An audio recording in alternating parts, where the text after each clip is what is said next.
Dahil nag-request nga yung asawa ko na magluto daw ako ng lugaw. Sakto, may baho pa nga pala kaming tira kagabi. Sakto, ay na lang gagawin kong lugaw. Kung sawa ka na pala sa sinangag mga pare, lugaw na lang ang gawin mo sa baho para lalong sumarap.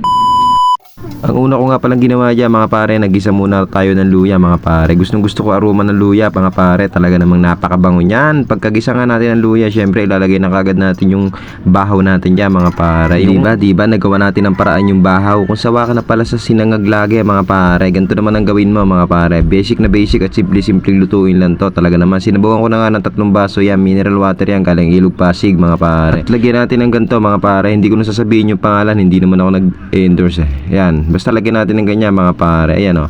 Pagkalagay nga natin yan mga pare, syempre, tatakpan natin yan. Huwag nyo munang haluin mga pare. Huwag nyo muna dudurugin yung kanin kasi kusa na madudurog yan eh. Diba? Tinan mo, nadurog, diba? Kaya medyo matigas-tigas pa yung kanin dyan mga pare. Ayoko ng ganyan. Gusto ko sa lugaw. Medyo malambot na at nanunuyo-nuyo mga pare. Huwag yung tatakpa mga pare. Buksan nyo lang ng konti para sumingaw yung aroma niya. Para maamoy ng mga manok mga pare. Para magtilaok yung mga manok pag naamoy yung aroma ng niluluto mo mga pare. At ito lalagyan na rin natin ng buhangin mga pare. Konting buhangin lang ilagay nyo para hindi masyado umalat mga pare. Gustong gusto ko talaga sa lugaw may buhangin eh. Durog na durog mga pare na buhangin ang ilagay nyo. Huwag yung buo mga pare. Yan, haluluin natin pagkalagay natin para lalong kumalat yung lasa ng buhangin. At takpan natin mga pare. At syempre bubuksan ulit natin yung makalipas ng ilang minuto. Check natin yan mga pare kung okay na ba siya.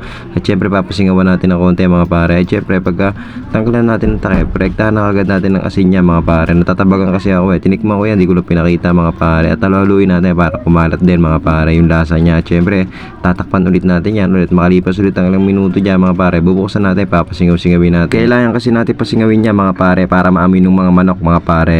Para magtilaok yung mga manok pag naamoy yung aroma ng niluluto mo mga pare. Ayan, konti lang mga pare. At syempre lalagyan ulit natin pamintayan yung nakita nyong medyo malambot-lambot na yung kanin natin na bahaw. Lalagyan ulit natin ng paminta yan. Pamintang buhangin mga pare, yung pino Ayan o. Tapos tatakpan natin yung pagkahalo. Ayan, makalipas ang ilang minuto mga pare. Buksan natin at lagyan natin ng konting tubig. Palo pa natin ng konting tubig yan mga pare kasi natutuyo-tuyo na siya. Siyempre takpan ulit natin. Makalipas ang ilang minuto mga pare. Bubuksan natin yan at siyempre i-check natin yan. Tapos lalagyan na natin kagad yung itlog yan. Itlog ng pusa mga pare. Yung medyo malaki-laki na pare. May lusdos mga pare na itlog ng pusa ang ilagay nyo. Mas malasa kasi yung itlog ng pusa na may luslos mga pare. At ito nung ngayon kinalabas na ng niluto natin mga pare. Talaga namang mapapasabi ka na naman yum yum yum yum pag natikman mo to, diba mga pare. Shoutout nga pala sa mahilig manood. Thank you.